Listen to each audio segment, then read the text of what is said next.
అందరికీ నమస్కారం. ముఖ్యంగా ఈ రాష్ట్రంలో వడ్ల కొనుగోలు విషయంలో రాష్ట్ర ప్రభుత్వం దారుణంగా విఫలమైపోయింది. నల్గొండ జిల్లాలో గత సంవత్సరం 4 లక్షల ఎకరాల్లో పంట సాగు జరిగితే ఈ సంవత్సరం కృష్ణానదిలో నీళ్లు రావడం, సాగర్ ప్రాజెక్టు నిండడం వల్ల నల్గొండ జిల్లాలో దాదాపు 5.5 లక్షల ఎకరాల్లో వరి సాగు జరిగింది. ఈ 5.5 లక్షల ఎకరాల్లో సాగు జరిగే క్రమంలో దాదాపు 7.5 లక్షల మెట్రిక్ టన్నుల వడ్లు ఐకేపీ కొనుగోలు కేంద్రాలకు, ప్యాక్స్ కొనుగోలు కేంద్రాలకు వస్తాయని చెప్పి అంచనా వేయడం జరిగింది. కానీ రాష్ట్ర ప్రభుత్వం నిర్లక్ష్యం, అంటే మిల్లులు టైఅప్ చేయకపోవడం గాని, ట్రాన్స్పోర్ట్ ఫైనల్ చేయకపోవడం గాని, గన్నీ బ్యాగులు సకాలంలో కొనకపోవడం వల్ల గాని, సెంటర్లు సకాలంలో ఓపెన్ చేయకపోవడం వల్ల ధాన్యం అంతా దళార్ల పాలైపోయింది. ఇవాళ పాపం చాలా మంది రైతులు 1800, 1900కు మరి దళార్లకు అమ్ముకుంటా ఉన్నారు. 2320 రూపాయలు రావాల్సిన వడ్లకు ఇవాళ చాలా మంది రైతులు 1800, 1900 అమ్ముకున్నారు. ముఖ్యమంత్రి ఏమో మహారాష్ట్రకు పోయి నేను వడ్లకు 500 బోనస్ ఇస్తున్నా అని చెప్పిండు. మరి ఇక్కడ ఏ వడ్లకు బోనస్ వస్తుంది?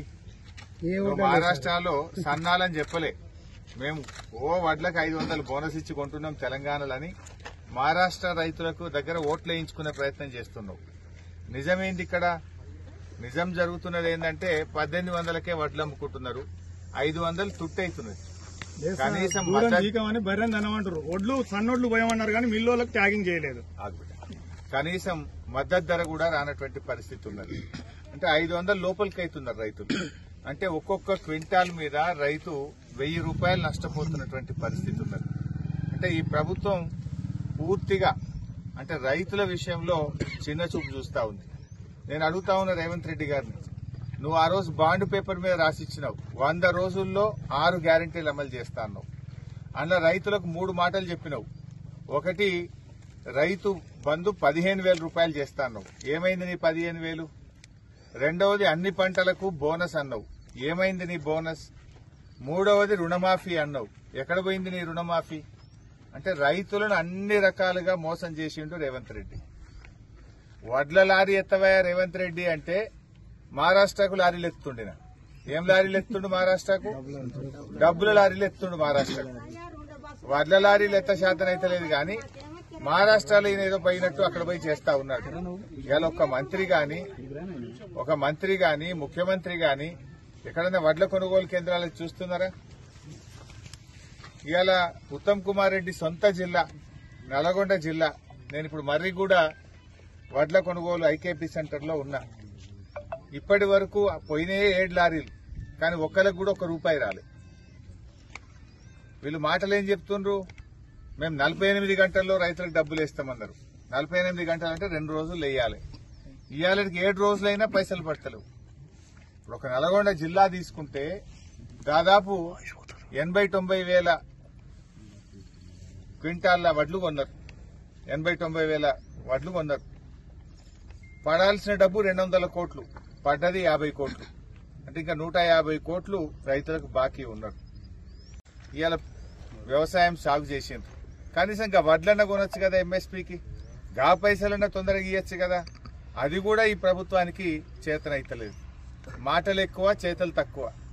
నల్గొండ జిల్లా ఇవాళ సివిల్ సప్లైస్ మంత్రి ఉన్న జిల్లాలోనే రైతులు రోడ్ల మీదకి వచ్చి మా పత్తికి మద్దతు ధర వస్తలేదని ధర్నాలు చేస్తున్నారు. వడ్లకు మద్దతు ధర వస్తలేదు, రైస్ మిల్లోళ్ళు దించుకుంటలేరని ధర్నాలు చేస్తున్నారు. చాలా చోట్ల 4 కిలోలు 5 కిలోలు తరుగు తీసేస్తున్నారు. 5 కిలోలు తరుగు తీస్తున్నారు, 4 కిలోలు తరుగు తీసేస్తున్నారు. రైస్ మిల్లుకు పోయినాక కటింగులు పెడతా ఉన్నారు. ఆనాడు తరుగని ఎగిరిన రేవంత్ రెడ్డి ఇవాళ క్వింటల్కు 5 కిలోలు తరుగు తీసినా నోరిప్తలేడు, పెదవులు ఇప్తలేడు. నేను రేవంత్ రెడ్డి డిమాండ్ చేస్తున్నాడు, మహారాష్ట్రాలు తిరుగుడు కాదు, తెలంగాణకు వచ్చి వడ్ల కొనుగోలు కేంద్రాలు తిరుగు. మంత్రులు కూడా ఒకళ్ళేమో జార్ఖండ్లో తిరుగుతుండ్రు, ఒకళ్ళు కేరళలో తిరుగుతుండ్రు, ఇంకోళ్ళు మహారాష్ట్రలో తిరుగుతుండ్రు. తెలంగాణ నిడిచిపెట్టి అంత గాలి మోటార్లలో గాలిలో తిరుగుతున్నారు. వీళ్ళు గాలి మోటార్లలో గాలి మీద తిరుగుడు కాదు, భూమి మీదకి రాండ్రి, వడ్ల కొనుగోలు కేంద్రాలు చూడండి, రైతుల కష్టాలు చూడండి, రైతులకు ఇవ్వాల్సిన డబ్బులు ఇవ్వండి, రైతులకు బోనస్ ఇవ్వండి. నేను అడుగుతున్న నల్గొండ జిల్లాలో ఇయ్యాలటి వరకు 1 కిలో సన్నవడ్లు కొన్నారా మీరు? 1 కిలో. నేను నిన్న జగిత్యాలకు పోయినా, జగిత్యాల కలెక్టర్ని కలిస్తే ఇప్పటిదాకా 1 గింజ కూడా సన్నవడ్లు కొనలే, 1 రూపాయి కూడా ఏ రైతుకు బోనస్ ఇయ్యలేదని జగిత్యాల కలెక్టర్ నిన్న చెప్పిండు. నల్గొండలో అడుగుతున్నాను నేను ఇవాళ, నల్గొండ జిల్లాలో ఇయ్యాలటి వరకు యాన్నన్న 1 కిలో సన్నవడ్లు కొన్నారా? ఏ రైతు కన్నా 1 రూపాయి బోనస్ ఇచ్చిండ్రా? అంటే బోనస్ బోగస్ అయింది. కానీ మహారాష్ట్రకు పోయి రేవంత్ రెడ్డి మాత్రం నేను బోనస్ ఇచ్చిన, అన్ని వడ్లకు బోనస్ ఇచ్చిన అని ఆడనేమో నమ్మించే ప్రయత్నం చేస్తుండు. ఈడ నా దొడ్డుకు లేదు, నా సన్నానికి లేదు. ఇయ్యాలటి వరకు నల్గొండల కిలో కొనపోతివి, జగిత్యాలో కిలో కొనపోతివి, యాడొక్క వడ్లు కొన్నది లేదు, ఏ ఒక్క రైతుకు బోనస్ ఇచ్చింది లేదు. మాటలు మాత్రం కోటలు దాటుతున్నాయి, నీ చేతలు గడప దాటలేదు. ఏడ చేసినావు చెప్పు? నువ్వు ఏ రైతుకు మేలు చేసినావు? ముఖ్యమంత్రికి ఈ మధ్య ప్రేమ ఎక్కువైంది. దేని మీద ప్రేమ ఎక్కువైంది? మందు అమ్మాలట. తాగుబోతులే తెలంగాణ చేస్తున్నాడు ఈ ముఖ్యమంత్రి. వడ్లు కొనపోతే మిల్లర్లను అడుగుతలేడు, రైతుల గురించి మాట్లాడతలేడు, కానీ మందు అమ్ముతలేదని తెగ బాధపడుతుండు రేవంత్ రెడ్డి. ఈ మధ్య ఒక 30 మంది ఎక్సైజ్ ఇన్స్పెక్టర్లకు, ఎక్సైజ్ సూపరింటెండెంట్లకు అరే నీ ఏరియాలో మందు తక్కువ అమ్మిందని మెమోలు ఇస్తుండట, జీతాలాగా పడుతుండట వాళ్ళకి. అంటే బాగా మందు అమ్ముండ్రి, జనాన్ని బాగా తాగియండ్రి, ఊగిచ్చుర్రి, ఎంత ఎక్కువ తాగిస్తే అంత ప్రైజ్ ఇస్తాడట రేవంత్ రెడ్డి. జనాలకు మీ ఏరియాలో ఎక్కువ మందు అమ్మితే, జనాలు బాగా తాగితే ప్రైజ్ ఇస్తుండు. ఎవరన్నా మందు తక్కువ అమ్మితే వాళ్ళ ఏరియాల వాళ్ళకు ఛార్జీ మెమోలు ఇస్తుండు, వాళ్ళ జీతాలు తక్కువ చేస్తా అంటుండు, వాళ్ళని ట్రాన్స్ఫర్లు చేస్తా ఉంటుండు. అంటే రేవంత్ రెడ్డి నువ్వు ఏం చేయదలుచుకున్నావు? ఈ తెలంగాణను తాగుబోతుల తెలంగాణ చేయదలుచుకున్నావా? అంటే తాగిచ్చుడే లక్ష్యం అనేది? అంటే జనాల ఆరోగ్యం ఏమైపోయినా పర్వాలేదు, జనాలు చచ్చిపోయినా పర్వాలేదు, నీకు మాత్రం పైసలు కావాలనా? వడ్ల గురించి మాట్లాడవు కానీ మందెందుకు అమ్ముతలేదని తెగ బాధపడుతుండు రేవంత్ రెడ్డి. అగో ఆ మందు అమ్ముతలేదని ఆయనకు బాగా రంది అవుతుందట. ఎవరెవరే ఇలాకాలో తక్కువ అమ్మింది, ఏ జిల్లాలో తక్కువ అమ్మింది, వాళ్ళని దొరకబట్టి వాళ్ళకి మెమోలు ఇచ్చుడు, వాళ్ళని తిట్టుడు, వాళ్ళ మీద ట్రాన్స్ఫర్లు చేసుడు, ఈ పని చేస్తుండ్రు రేవంత్ రెడ్డి. గిదా నువ్వు చేయాల్సిన పని. అంటే ఇలా గల్లీకో బెల్ట్ షాప్ అయింది. బెల్ట్ షాపులు ఇంకా పెంచి 4000 పింఛన్ ఇస్తా అని చెప్పినావు, కానీ ఇవాళ అక్కజెల్లెల మెడలు ఉన్న మంగళసూత్రాలు గుంజుకుంటున్నావు బిడ్డ నువ్వు. అంటే మొగుళ్ళని ఇంకా బాగా దాగిపించి ఆయనతున్న పుస్తల తాడు కూడా కుదబెట్టేట్టు చేస్తున్నావు, ఇంకింత అప్పుల పాలు చేస్తున్నావు, ఇల్లు గుల్ల చేస్తున్నావు, మహిళల్ని ఆగం చేస్తున్నావు. మహిళల గురించి నువ్వు పట్టించుకున్న పాపాన పోలే. మహిళలకు ఇచ్చిన మాట నిలబెట్టుకున్నావా? 1,00,000 కోట్ల వడ్డీ లేని రుణం అన్నావు, అంతా బోగసే. నువ్వు గదే పాత పద్ధతి కేసీఆర్ ఉన్నప్పటి 5 లక్షల రూపాయల వరకే వడ్డీ లేని రుణం ఉంది. 5 లక్షల కంటే ఎక్కువ తీసుకున్నటువంటి గ్రూపులకు వడ్డీ లేని రుణం వర్తించడం లేదు.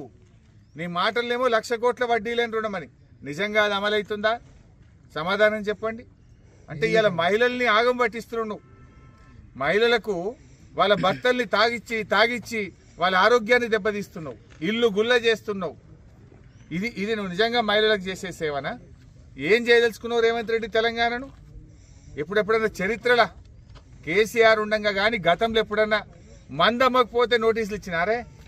ఇది అయితే ఫస్ట్ టైం వింటున్నావు నువ్వు. బాగా తాగియండ్రి, నీ ఇలాకలు తక్కువ తాగుతుర్రు, నీ మీద కేసు పెడతా, నీ ఉద్యోగం తీసేస్తా. ఇట్లుంటాడా ముఖ్యమంత్రి? ఎవడన్నా ముఖ్యమంత్రి వడ్లు అమ్ముతున్నాయా లేవా, పత్తికి మద్దతు ధర వస్తుందా లేదా, పెట్టుబడి పైసలు అందినాయా లేదా, రుణమాఫీ జరిగిందా లేదా అని ప్రజల గురించి ముఖ్యమంత్రి ఆలోచించాలి. ఈ ముఖ్యమంత్రి పైసల గురించి ఆలోచిస్తుండు. మందు అమ్ముతలేదని తెగ బాధపడుతుండు. ఈయనకు మందు అమ్మాలన్నట, సంచి నిండాలన్నట. ఇదా నువ్వు చేయాల్సిన పని? ఇవాళ ఏ ఊరికి పోయినా నేను అడుగుతున్నా ముఖ్యమంత్రి గారిని, ఏడగొన్నావు సన్నవడ్లు చెప్పు. 47 లక్షల మెట్రిక్ టన్నుల సన్నవడ్లు కొంటామన్నారు. ఏడగొన్నావు? నేను నిన్న జగిత్యాల పోతే 1 గింజ కొనలేదన్నారు. నల్లగొండకు వచ్చి ఇవాళ అడిగితే 1 గింజ కూడా సన్నవడ్లు కొనలే, బోనస్ రాలేదన్నారు. అంటే నీ బోనస్ బోగసే కదా. ఇక నువ్వు బడ్జెట్లా మహారాష్ట్రలో పోయి 2400 కోట్లు పెట్టినా బోనస్ ఇస్తున్నా వడ్ల కన్నావు. ఏడిచ్చినావు బోనస్? 1800కు 1900కు వడ్లు అమ్ముకుంటున్నారు. 91 లక్ష మెట్రిక్ టన్నుల వడ్లు కొంటామన్నారు. మీ తీరు చూస్తే, మీ పద్ధతి చూస్తే, మీ రివాజ్ చూస్తే 91 లక్షలు కాదు కదా, సగం 45 లక్షల వడ్లు కూడా మీరు కొంటట్లేరు. ఎందుకంటే ధాన్యం ఇవాళ ఆంధ్రప్రదేశ్ వాళ్ళు పక్క రాష్ట్రం వాళ్ళు వచ్చి కొనుక్కపోతున్నారు, దళారులు కొనుక్కపోతున్నారు, మిల్లర్లు కొనుక్కపోతున్నారు. ఎందుకంటే రైతులు కూడా నువ్వు పైసలు ఇస్తావో ఇయ్యవో, పైసలు పడతలేవని 300, 400 తక్కువకే బయట అమ్ముకుంటున్నారు. ఇవాళ ప్రతి రైతు కూడా నష్టపోతున్నాడు. అటు పెట్టుబడి పైసలు ఇవ్వపోతివి, మద్దతు ధర ఇవ్వకపోతివి, మరి నువ్వు రైతులకు చేసిందేంది? పెద్ద రుణమాఫీ అన్నావు, ఇవాళకి కూడా సగం చేయలే కదా నువ్వు. యాదగిరిగుట్ట లక్ష్మీనరసింహస్వామి మీద ఒట్టు పెట్టి మాట తప్పినావు కదా. ఈ ఏరియాలో ఏ గుడి మీద ఒట్టు పెట్టిండా? ఏ గుడి? యాదగిరిగుట్టనేనా? ఈ జిల్లాలో గుట్టనే కదా. దేవుడి మీద ఒట్టు పెట్టి మాట తప్పినోడు ఉంటాడు ఎవడన్నా? భయం ఉంటది, భక్తి ఉంటది.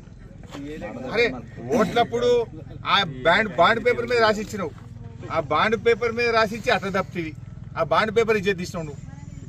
జనరల్ గా లోకం మీద బాండ్ పేపర్ అంటే ఒక నమ్మకం.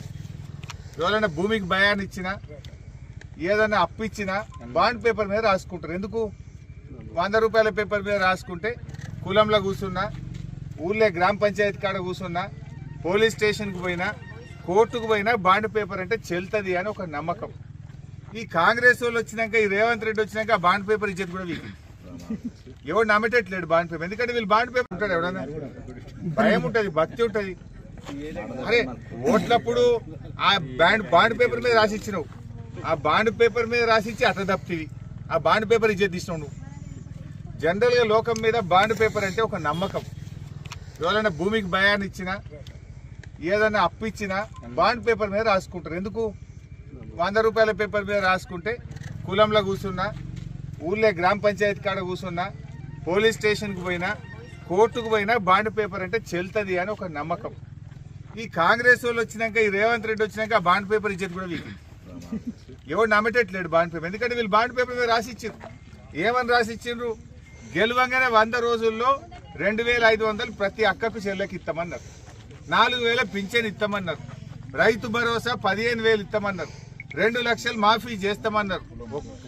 ఒక్కటన్నా అమలైందా? అంటే ఆ బాండ్ పేపర్ యొక్క గౌరవం కూడా పోయింది. గ్యారంటీలు అన్నారు. 6 గ్యారంటీలు అంటే జనం నమ్మింది. జనరల్ గా గ్యారంటీ అంటే మనకు కూడా నమ్మకం. ఇంట్లో ఫ్యాన్ కొనుకొచ్చుకుంటాం, వాడు 7 ఏళ్ల గ్యారంటీ అంటాడు. గ్రైండర్ కొనుకొస్తాం, 5 ఏళ్ల గ్యారంటీ అంటాడు. అరే గ్రైండర్ నడిమిట్ల ఖరాబ్ అయినా 5 ఏళ్ళు గ్యారంటీ ఉంది కదా, నమ్మకం కొద్దిగా కొనుకొచ్చుకుంటాం. అట్లనే ఈ రేవంత్ రెడ్డి 6 గ్యారంటీలు అంటే గ్యారంటీ అంటుండు కదా, పక్కా వస్తుందేమో అని జనం అనుకున్నారు. ఆ గ్యారంటీ అనే పదం నమ్మకం పోయింది, బాండ్ పేపర్ ఇజ్జత్ వీకింది. ఇది రేవంత్ రెడ్డి పాలన. ఇక అంత గాలినే తిరుగుతుండే, భూమి మీద తిరుగుతలేడు. భూమి మీద పోతే ఏడ జనం దొరకబడతారో, ఏడ అక్క చెల్లెలు 2500 రాలేదంటారు అని అంత గాలి మోటార్లే తిరుగుతున్నారు. ఇక భూమి మీద తిరుగుడు బంద్ చేసిరు మంత్రులు కానీ, ముఖ్యమంత్రి కానీ. ఈరోజు ఇప్పటికైనా కళ్ళు తెరువుండ్రి. నువ్వు మహారాష్ట్రలో చెప్పుడు కాదు, అన్ని వడ్లకు కూడా 500 బోనస్ ఇయ్యి, వడ్లకు తొందరగా పైసలు ఇయ్యి. ఇవాళ 7 లారీలు పోయినాయి మరిగూడల, ఇప్పటికి ₹1 వల్లే రైతులకు, ₹1 కూడా రైతులకు వల్లే. అంటే నువ్వు ఏం పని చేస్తున్నట్టు? రైతుల్ని మోసం చేయడం కాదా ఇది? మా పత్తి రైతులు చెప్తున్నారు 5,000కి 6,000కి అమ్ముకుంటున్నారు. ఇదే మరిగూడలో ఇప్పటికీ 4 సార్లు రైతులు రోడ్డెక్కిరా లేదా సర్పంచ్ సార్? 4 సార్లు ధర్నాలు చేసిన మా పేపర్ రాసి పెన్నులు అరుగుతున్నాయి. కానీ ఈ ప్రభుత్వానికి సీమ గుట్టినట్టు కూడా లేదు. పత్తి రైతులకు మద్దతు ధర వస్తలేదు. వాళ్ళు చెప్పుడేమో 7,521, కొనుడేమో 5,000 6,000కే పోతుంది. పత్తి పండించిన రైతులు ఒకవైపు వర్షాలు పడి నల్లబడి పత్తి ఖరాబ్ అయి అట్లా బాధపడితే ధర రాక ఇట్లా బాధపడాల్సి వస్తుంది. అంటే రేవంత్ రెడ్డి రాజ్యంలో రైతుల్ని ఇవాళ దుఃఖపెడతా ఉన్నాడు. కేసీఆర్ ఉండగా కరోనా ఉంటే కూడా పెట్టుబడి పైసలు పడ్డాయి. 11 సార్లు ఇచ్చిండు, ఒక్కసారి కాదు 2 సార్లు కాదు. 72,580 కోట్ల రూపాయలు ఇచ్చిండు కేసీఆర్. 72,000 కోట్లు ఇచ్చిండు. ఒక్కసారి ఇచ్చిండు రేవంత్ రెడ్డి. ఆ ఒక్కసారి కూడా మనం ఇచ్చినాయి అవి. అప్పుడు మేము ఎలక్షన్ల ముంగట పైసలు పట్టే ఎల్లుండి ఫోన్లన్నీ టింగు అన్న పైసలే పడ్డాయి అంతే. వీళ్ళన్న 15,000 మాత్రం ఒక్కసారి మళ్ళీ, ఒక్కసారి కూడా మళ్ళీ. ఇప్పుడు మళ్ళీ యాసంగి పంట ఉన్నది, ఇప్పుడన్నా వేస్తారా వేయరా అని రైతులు ఎదురు చూస్తున్నారు. మేము అడుగుతున్నాం రైతుల పక్షాన, ఈ సంవత్సరానికి సంబంధించిన 15,000 రూపాయలు రైతు బంధు డబ్బులు రైతుల ఖాతాల్లో జమ చేయాలని రైతుల పక్షాన బీఆర్ఎస్ పార్టీ డిమాండ్ చేస్తుంది.